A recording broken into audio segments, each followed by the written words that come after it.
National Trade Association for all museums across the country. So I have always been interested in stories, because that is something that museums like this place do. We preserve stories and we share them with new generations. And so I actually started off by asking a number of my museum friends, but I also have a hidden weapon at home, which is that I am fortunately also married to a librarian. And although he works over in Virginia, he has taught me the wondrous ways of libraries, and so made use of a number of them here as well. And we're so fortunate to have not only museums, but libraries, archives devoted to particularly Maryland history. So going to places like what used to be the Maryland Historical Society, they have a new name and I butcher it every time, the Maryland State Archives. There's a great, at Enoch Pratt Free Library, which is the main, at the main branch of the Baltimore's library, there's a Maryland room, and there's a now retired librarian there named Jeff Corman, who could forget more than I could ever remember. We also have the African American room there. There's a library dedicated to Maryland history at the University of Maryland, so we have a lot of resources. And I tried to look through what books already existed, and fortunately I kind of could have a little bit more sway, because my book is Wild Women of Maryland, and some of the other ones that exist, and there need to be more. We have a few. There's Courageous Women of Maryland, and Women of, Jiminy Cricket, it's escaping me, but it'll come back to me. Women, Civil War women. And that's fantastic. We need more and more and more. But mine got to be fun because not everybody has to be a role model. A few dangerous dames in here. And we'll actually, as I mentioned, with the witches, but I actually would like to start with someone else entirely, who I discovered through a wayward email, actually, of all things, a woman by the name of Sarah Wilson. And it's because I also get emails from the Historical Society of Pennsylvania. And I wouldn't have expected to find a Wild Woman of Maryland there, but we did. So Sarah Wilson is a story that, if it wasn't true and you tried to write it as fiction, nobody would believe you. And that's something that really, really interested me here. So let's get started with her. In 1771, William Duvall of Bush Creek in Frederick County advertised searching for his runaway indentured servant, Sarah Wilson. He warned readers of the Pennsylvania Gazette that Sarah had, quote, changed her name to Lady Susanna Carolina Matilda. Every time I read that, I always think of the old Saturday Night Live sketch with Gilda Radner, Susanna, Dana, Rosanna, Dana, yeah, thank you, yes, every time. Lady Susanna Carolina Matilda. He goes on, and, quote, made the public believe that she is Her Majesty's sister. Yes, that's correct. And we'll spend some more time on that in this story. He went on to describe her in detail, pointing out that she, quote, has a blemish in her right eye, black rolled hair, stoops in the shoulders, and makes a common practice of writing and marking her clothes with a crown.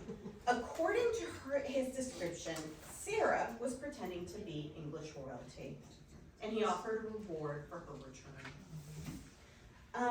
So Sarah had been born around 1750 in England, and she actually became the aide to Caroline Vernon, who herself was a maid of honor to Queen Charlotte.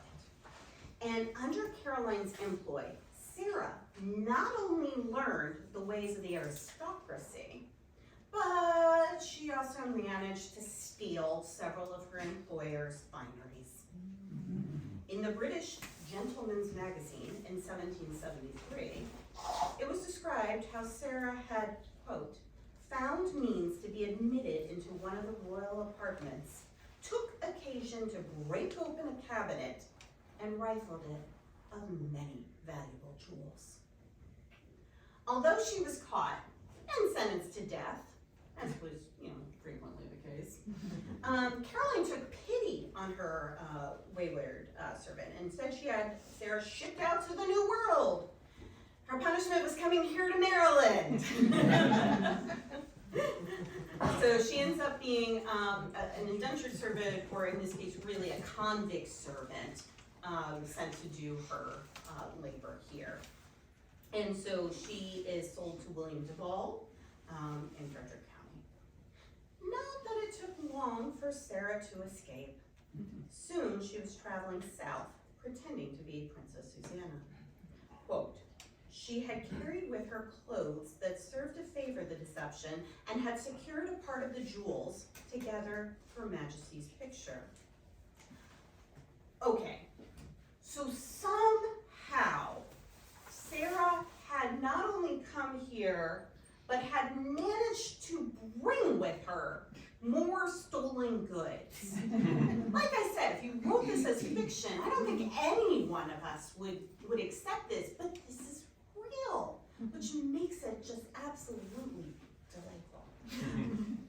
So she brought with her, including a miniature portrait of Queen Charlotte. And so this all helped convince others of her ruse.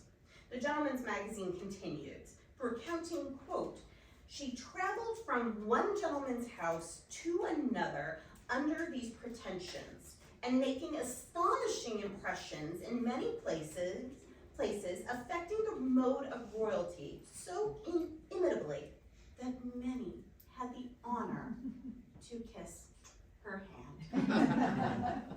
She offered, quote, promotions of all kinds in the Treasury, Army, and the Royal Navy. I don't know, folks. I mean, perhaps these people that she encountered were so in want of the opportunities that she created that they were willing to overlook how absolutely ridiculous of a situation this was. I mean, what sister of the Queen travels across the colonies alone and unexpected? Well, not that she was always by herself. Stories connect her with Tom Bell, the alias of Patrick O'Connor, who himself defrauded people while pretending to be an Irish merchant. So the Historical Society of Pennsylvania notes that for a short time he introduced himself as Mr. Edward Augustus Montague, a gentleman of fortune and betrothed lover of the Princess Susanna Carolina Matilda. Oh my goodness. Well, William Duval catches his wily servant, and although it's only for a short period before she escapes yet again. In 1775, Sarah marries Captain William Talbot of His Majesty's 17th Regiment of Light Dragoons. And while she never served any actual time for her crimes, marriage must have ended her antics as she slips out of the annals of history, much as she had from William Duval. But one thing that does fascinate me endlessly, and I think this unfortunately is a fairly common theme in a lot of these stories, is that we get everyone's perspective on what Sarah did, except from Sarah herself. And it's I'm so glad we have even what we have of her story. You can only just imagine how many women had their own tales of that we would look back today and say, what was that? But we don't have her perspective. And when we get into wild women, I mean, in so many of these cases, wild is in response to societal expectations on women of the time. Would Sarah still be wild today? I don't know. But I really wish that we had that piece from her perspective as well to balance out. Not that everyone in here is a dangerous dame. I get a lot of people who ask me, do I have a favorite person? And of course I don't, but of course I do. So, because I, many, it's not a big book, but there's so many stories wrapped up in here. So I like to skip around a little bit and perhaps do someone who is very, very different from Sarah, but in terms of just as much of breaking those societal expectations. Yes. Just before you have to go please. on, I just want to point out, my name's Diane Ray. I grew up on a 500-acre dairy farm on the banks of Bush Creek in Frederick County. I did. And my mom's home farm is still there today. She's an 84-year-old cattle dealer. I'm gonna ask her to look around for the crown jewels. Still be there. I used to swim in Bush Creek as a kid after making hay and things like that, so I know exactly where this is. But Oh, I love that. isn't that kind of crazy? Fun fact, anyway. It is. I love those connections. One thing I love about museums is, being in that sense of place. Being somewhere where things happened or encountering objects and things that people really engaged with. And so being on that farm and thinking about just what other stories have happened there is truly magical. The house I grew up in was similar to this one. It was a farmhouse from the 18th century. But it was the founder of New Market who built it, and there was a slave quarters on it. So it's gone now, it's been torn down. I mean, without people to save them, that's what happens. Yeah, unfortunately, all too often. Maybe the jewels were in there. You'll never know. And go get out the Metal things detector. here. Right. If you look, by the way, as somebody pointed out, this book did come out a few years ago, to say the least, and I still need to go look up what pages. I know them all, obviously. And yes, if you follow along as I'm reading and you notice I skip a line, there's a good chance it's because I'm not as strong in phonetics and I'm not comfortable pronouncing something. That's gonna come up in this story. You'll know, because I will point it out.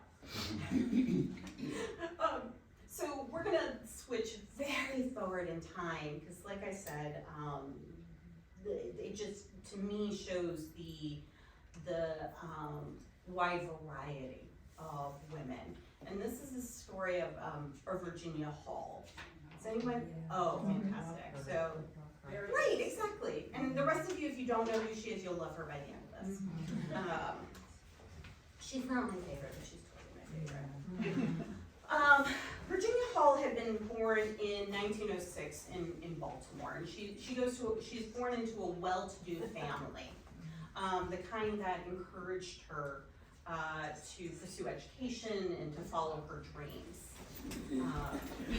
And perhaps her ghost is joining us today. Shut her back into the ocean.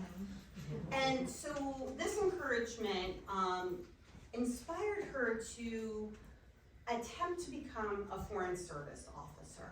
That was really her goal in life, is she wanted to serve our country and serve the greater good, but across the world. And as hard as it is today to pass that test, it was exceedingly hard in the 1920s and 1930s when Virginia's trying to go for it. There are very few women who are being accepted. And then on top of it, well, something happens. So she went to start working abroad in Europe, and she works for quite a variety of different embassies, mainly doing secretarial, clerical work. And she keeps trying to pass this test. So she's working in places like in Italy and Estonia, and every time she fails. Yeah. Well, she goes with some friends to Turkey, to Smyrna. This one's a real person, this is and 1933, she goes to Smyrna with some friends, and they go on a hunting expedition. And she is going after her prey with her rifle when she tries to jump over a fence to go after her prey, and the rifle catches on the fence, and it goes off, and it takes off her foot. Oh, In fact, she ends up losing the entire bottom part of her left leg. Amazingly, she has a good sense of humor about this, or at least I like to think so, because she gets this prosthetic and she nicknames it Cuthbert. Which I just think is absolutely delightful. And she doesn't give up. She keeps trying to pass. Now, not only is she a woman in the 1930s, but now she's also an amputee in the 1930s. I mean, it's perhaps not surprising at this point that she's not going to get accepted into this program. But it takes until 1939 for her to decide, all right, that's it. I've tried, I've done my best. Well, her paperwork allows her to remain in Europe for up to a year. So she decides to go spend a few months in France. I mean, who doesn't want to go hang out there? She happens to speak beautiful French, by the way. Except if you're putting some dates together, you might be thinking, wait a second, 1939 in France. That's an interesting time. And sure enough, she is there in September, when Germany invades Poland, and she's there the next day when England and France declare war on Germany. Suddenly, she's in the middle of a war zone. Now, Virginia has heard the story of the Nazis. She's heard about the anti-Semitism. She's heard these things were not hidden stories at the time. She hated them. So she doesn't give up. In fact, unable to sit by and do nothing, she actually volunteers as an ambulance driver with a department akin to the Red Cross. And she's actually going out to the front line. There's a sad story where she actually ends up treating one of her other driver friends' brother, and he unfortunately doesn't make it. So, after France surrenders to Germany, Virginia knows she needs to hightail it out there. So she leaves for England, again becoming a clerk for an American embassy. And although the Germans attacked London several times, Virginia refused to return to Maryland. Her strength of character, knowledge of French, and American papers caught the attention of the British Special Operations Executive, a secret department akin to the CIA. And Virginia was finally offered her dream, a chance at her dream of becoming an agent, except for the British, not the Americans. Wanting to fight the Nazis however she could, Virginia gladly accepted. After rigorous training, she returned to France in 1941. Now, unlike other British agents, she could operate freely in the country because America had yet to enter the war. So she actually worked behind the scenes to help the French resistance grow. She handled logistics of parachute drops that brought in new agents and supplies. She handled securing safe houses. And meanwhile, she reported for the New York Post. This is true. This was her cover story. It gave her a reason to be in there and a reason to talk to people. And if you go, you certainly can find her articles still today. Now, after America enters the war, Virginia became just as much of an outlaw as any other British agent. The Germans soon began searching for the limping lady who kept interfering with their plans. They plastered posters of Virginia. Her cover was blown, and she needed to escape. With few choices, she trudged over the Pyrenees Mountains to enter Spain in neutral country. Oh, just to add to that, this is in December. The journey was perilous, given the high mountainsides, deep snowbanks, and potential of being caught. Although her stump blistered and bled, she refused to reveal to her guide or traveling companions that she was an amputee.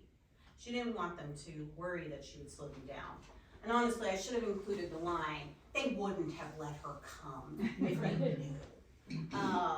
It was hard enough, they were already on the fence about her coming being a woman. If they knew that she didn't have a leg, they never would have agreed to smuggle her over the border. Well, unfortunately, after reaching Spain, she still gets caught.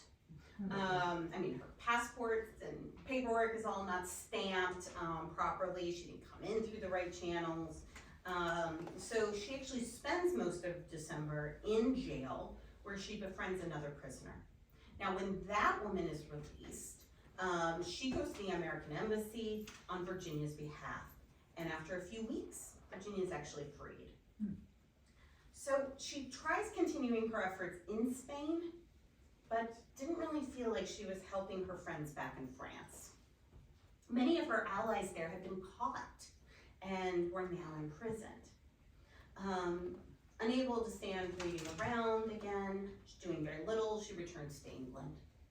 Well, now part of the war, the Americans had also opened an office in London, the Office of Strategic Services, which is their predecessor to the CIA. And so they asked Virginia to return to France. Finally, she is able to serve America in the way she had dreamed.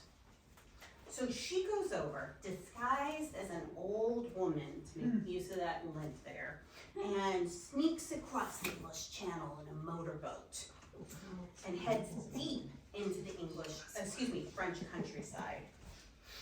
She found more people looking to resist the Nazis. In fact, she soon had upwards of 1,500 men reporting to her. Wow.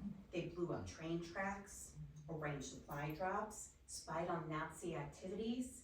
She risked her life making regular wireless transmission back to London, which the Nazis could potentially trace. Now, after D-Day launches, Allied soldiers join in her efforts. And one of those soldiers, remember when I said I wasn't going to be able to pronounce something? Can't get to that. Was Lieutenant Paul.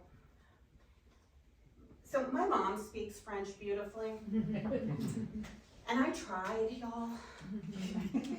But every time I stumble on this last name, because he's French by background, even though he's with the Americans.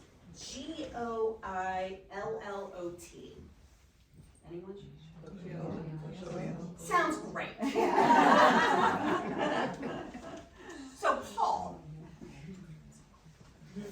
caught Virginia's attention, albeit in a non-military way. As the Allies advanced, Virginia and Paul were sent on missions deeper and deeper into Europe. In spring of 1945, just before they were about to start a new mission, they learned it had been canceled because the Germans had surrendered. Following the war, France, England, and America showered Virginia with medals.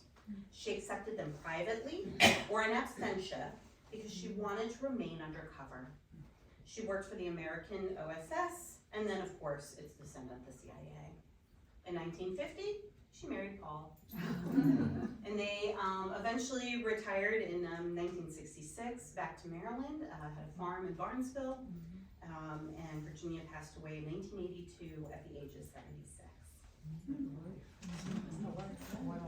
What a life indeed, I agree completely. So we have more stories to do, but I think this would be a good spot to take some more questions or comments, and then we can figure out which ones we want to go to next off of that. So, does anyone? Yes, a question. Have you ever considered writing historical fiction? Oh, what a good question. Have I ever considered writing historical fiction? And the answer is sort of. To me, historical fiction is amazing and awesome, and has so many details that I'm so scared that I would trip up on them, that I would not just let myself go with the story. And so instead, and a couple of you have already heard this, by happenstance, I actually have my first novel coming out on Tuesday. Yeah, I know, it's kind of random. Which is so not historical fiction, but is about a rare books librarian. Because I did want to make it today, but still have history in it. So Crime and Parchment. And yes, it is under a different name, Daphne Silver. Silver is because nobody ever gets Silberman right. So I just simplified that. I wanted to differentiate it from my history books, because it's just different audiences.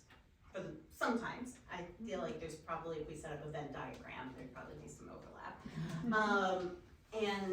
Daphne is actually a, believe it or not, yes it is to Daphne du Maurier or Daphne of Scooby-Doo. She's an amazing detective as well. But it's also a take on my Hebrew name of Daphne. But if Silver was because I didn't think people could do Silberman, I wasn't gonna do Daphne. So I did Daphne.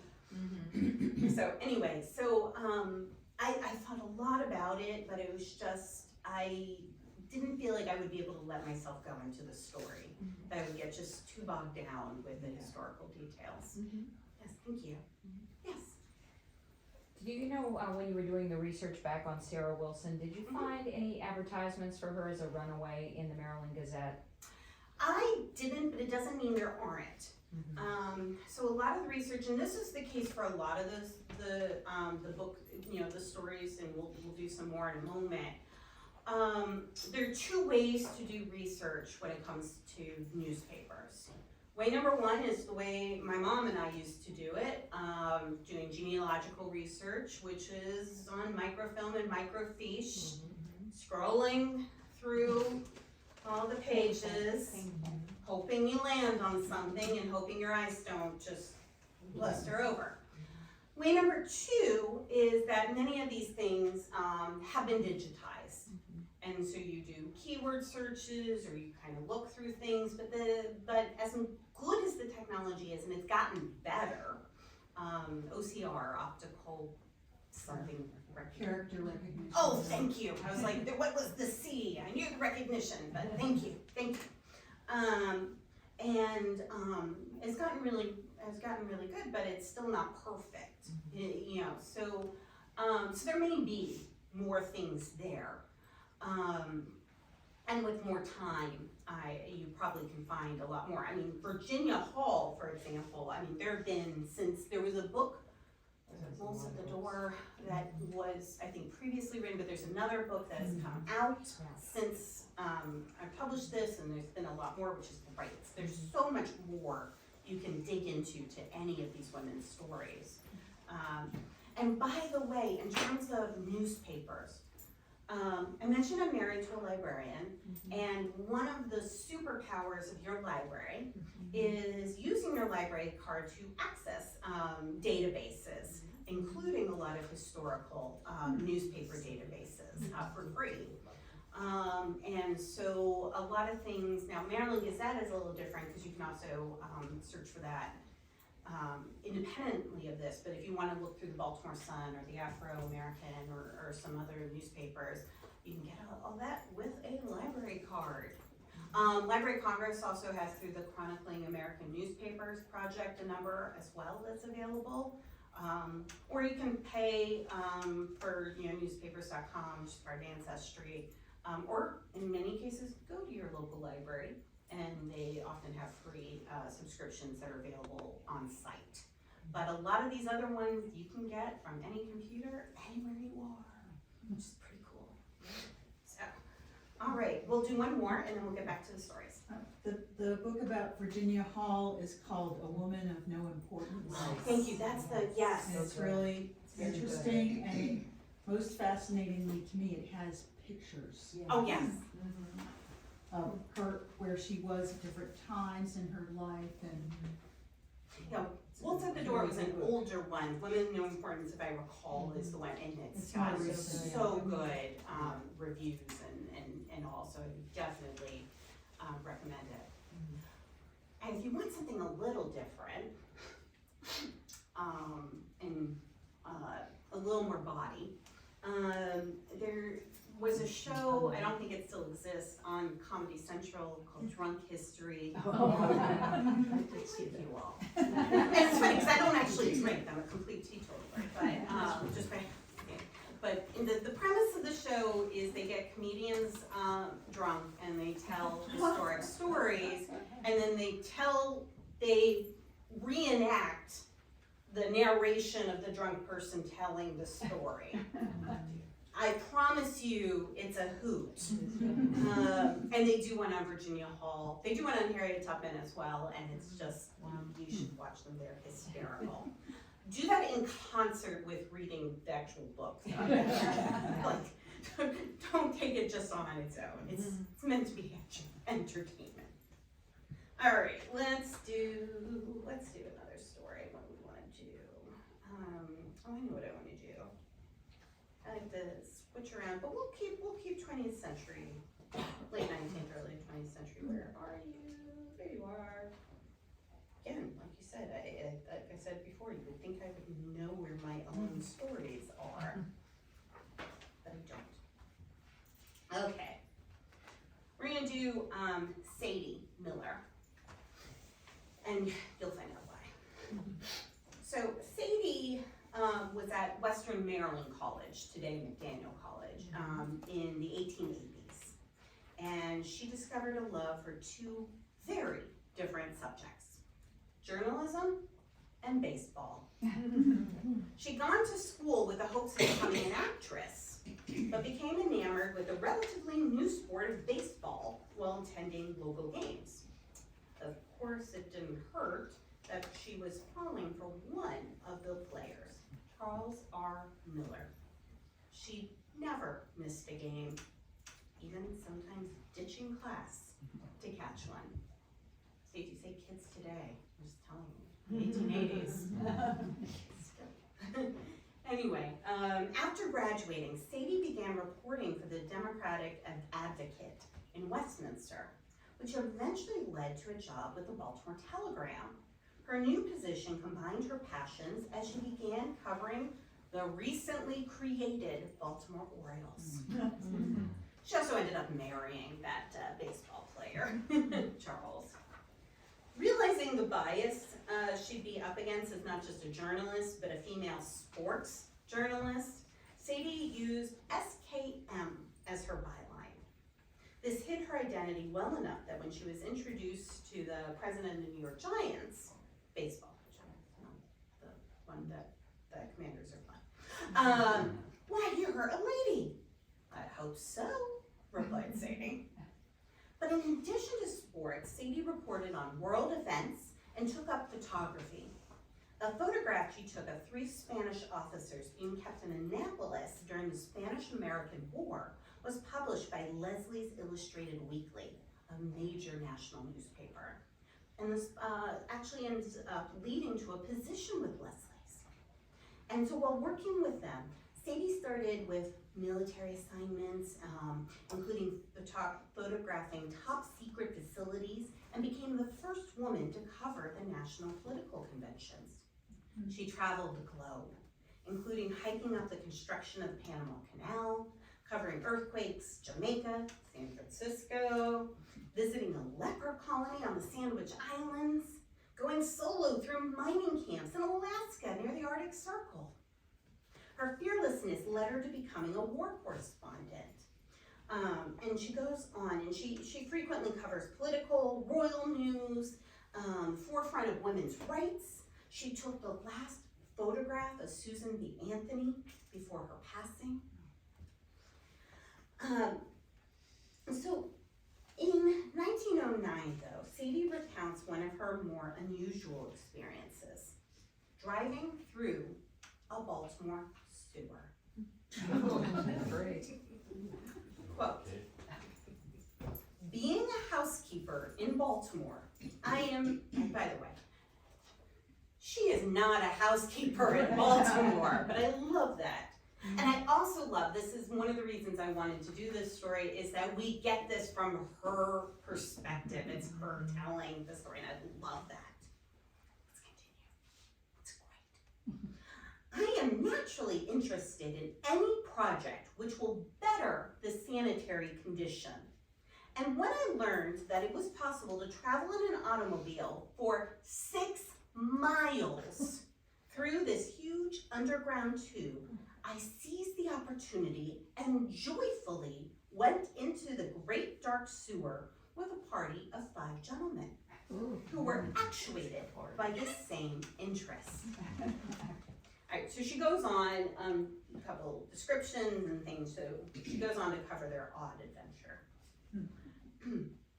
Here the mouth of the sewer loomed up like a huge monster, ready to suck in the big automobile as it ran down the incline. We started underground. After a mile had been covered, we began to run around sharp curves, which showed the real beauty and remarkable construction work. The air was heavy, and in some sections, a regular London fog shut out our view. Occasionally we passed a manhole which had been left open for ventilation, but the dampness had already settled over the big tube, and there was something melodramatic about our surroundings. We drove slowly for the next 2 miles, fascinated by the very weirdness of the place. Water from recent rains had come in through the open manholes, and occasionally we were splashed with mud as the automobile went through the stream, which in many places covered the bottom of the sewer. Finally, we reached a point just below Chase and Durham streets, where 2 smaller sewers emptied into the main pipe. Here, the automobile was to be turned, and Mr. Gilbert, owner and driver of the car, brought out his skids, when, to our dismay, it found impossible to turn the big machine. There was no alternative. So we started on the return trip to back out for more than 6 miles. Now, if you really want to be thrilled, just back out of the Baltimore outfall sewer. I have been in gloomy underground places, the very heart of coal mines, and far below the surface where men were bringing out gold. But I do not recall a like sensation to this backing out from the Baltimore sewer. For it seemed always that by the next turn of the wheels, we would collide with the wall. We had scarcely gone a mile when, bang, and Mr. Gilbert stopped the machine. Alas, the tire had exploded where there was plenty of water. You'll be relieved to know that eventually the group makes it out safely. I'm sure there was quite the bath needed after that, though. The underground expedition reminded Sadie of her childhood fantasy of digging a hole through her family garden.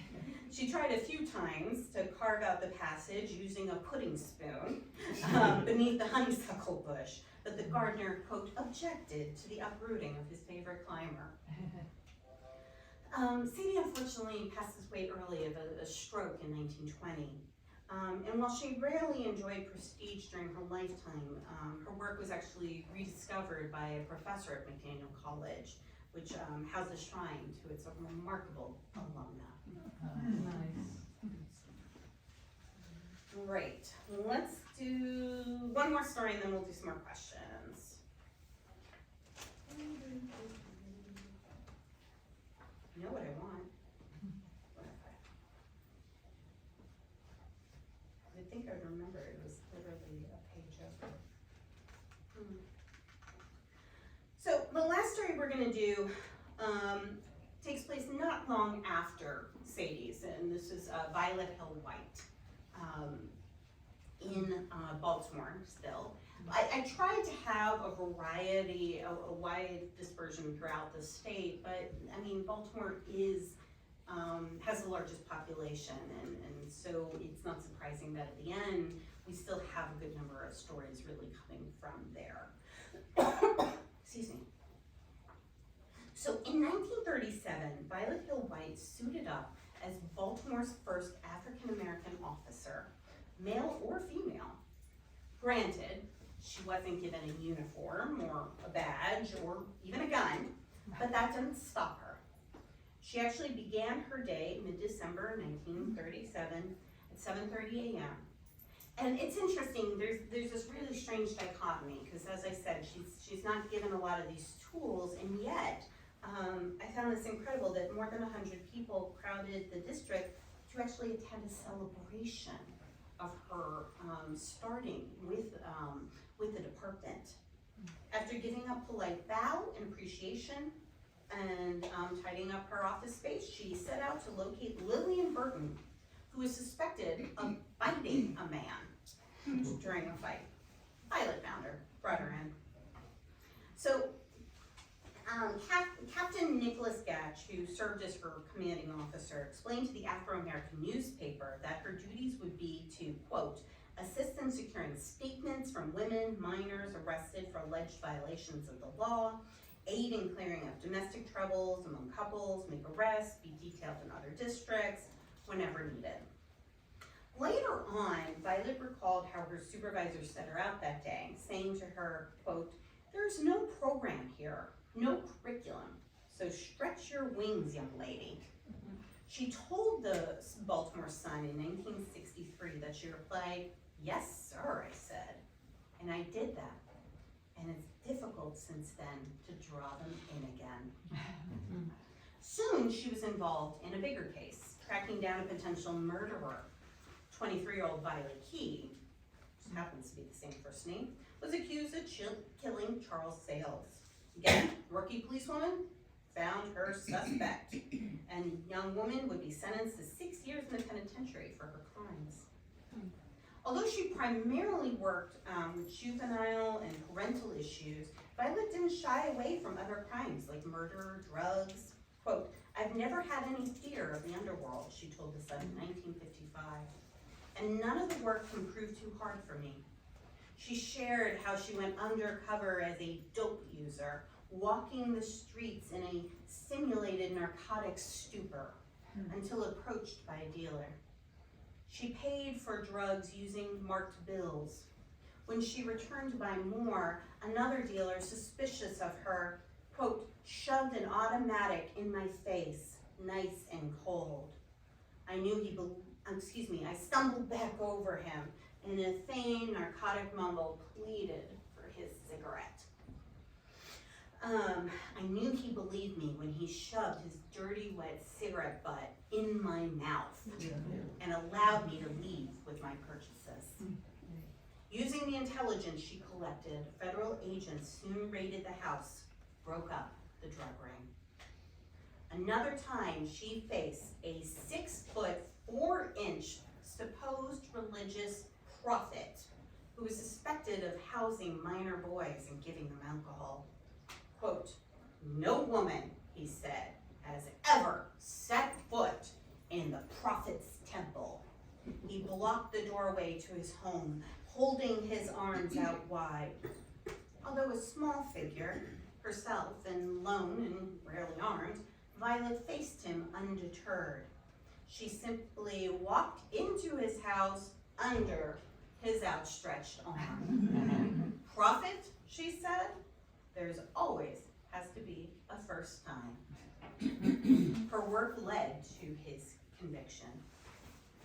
During her career, Violet was always particularly interested in improving domestic relations and especially in helping the younger generation succeed. In 1954, she was quoted by the Afro-American as warning young people that they couldn't, quote, sip cocktails, smoke incessantly, dance all night, and indulge in promiscuous sex relations and still make it in the world of today. Instead, she recommended that they work on, quote, getting all the schooling you can, exposing yourself to wholesome experiences and staying in good health.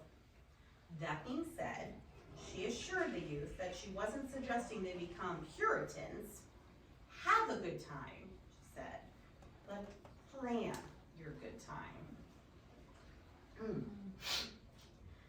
Excuse me. So she worked all hours of day and night, starting 5:30, 6:30 in the morning, going for 12 hours at a time. She handled up to 400 cases a month. Even when attempting to take her first vacation in 1938, she was called back in to arrest a man suspected of burglary. Of all those cases, Violet explained to The Sun in 1963, only, quote, 50 to 60 are charged and tried. Much of our time is being given to investigation. Only after everything else has failed do we bring anyone into court. In a career spanning over 30 years, she never missed a day for being sick. Within 2 years of being hired, she was promoted for the first time over her career. She would receive several more promotions and commendations. At the time, she became sergeant in 1950 time, and she was the third woman in the state to attain such a position. By the time she passes away in 1980, the age of 88, she had ended her career, I should say, at the level of lieutenant. Now, she comes from a successful family. Her parents were teacher, former lecturer for the Women's Christian Temperance Union, Margaret Pearl Hill, and Reverend Daniel G. Hill of the Bethel AME Church on Druid Hill Avenue in Baltimore. She was one of 10 children. Of the 9 who survived to adulthood, they all graduated high school, many went on to college. Most of her siblings went on to become exceedingly successful, serving as deans of universities, teaching at schools across the country. Violet herself graduated from Coppin State Teachers College, today Coppin State University, began as a teacher and a social worker. She married George S. White, principal of School 127 in Baltimore, raised children. Her work paved the way for others. The city hired another African-American policewoman in 1942, Carolyn Fletcher Robinson. Authorities, from commanding officers to governors, congressmen, all recognized, publicly appreciated the work she conducted. They nicknamed her Lady Law. Judge Charles E. Moylan called her, quote, a one-woman police force and a one-woman social worker combined. And the skill that she brings to court in presenting a case is outstanding. She can do more work in an hour than an efficiency expert can do in 3. Yet, it was another tribute that Violet fondly remembered to The Sun in 1955. A second grader came up to her and asked, how can I become a good policewoman like you? Okay.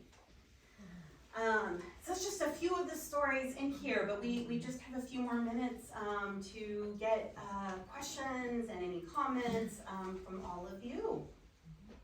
So, and while you're doing that, I'm also going to take some water. I have another book to recommend for anybody who wants to read about Virginia Hall. I was kind of obsessed with her story and read several of her books. This one is called The Invisible Woman by Erica Roebuck, who is an Annapolis author. So that's a really good one. And I also like one called Codename Badass. Okay, that one I've not heard of. I love it. And they were fun to read side by side because the one was a historical fiction and the other one was nonfiction. So kind of fun to read together. That's beautiful. I went out to try to find Virginia Hall's house in Barnesville. Yeah. She's supposed to look like a French chateau where she lived with Paul and 4 black standard French poodles. But we couldn't find it. That farmer mother of mine and it's not far from my mom's farm. And then I said to my mother, well, the lady is a spy. Should we be able to find her out? You have to press the right rock to have it open up. Any other questions or comments or things you want to share?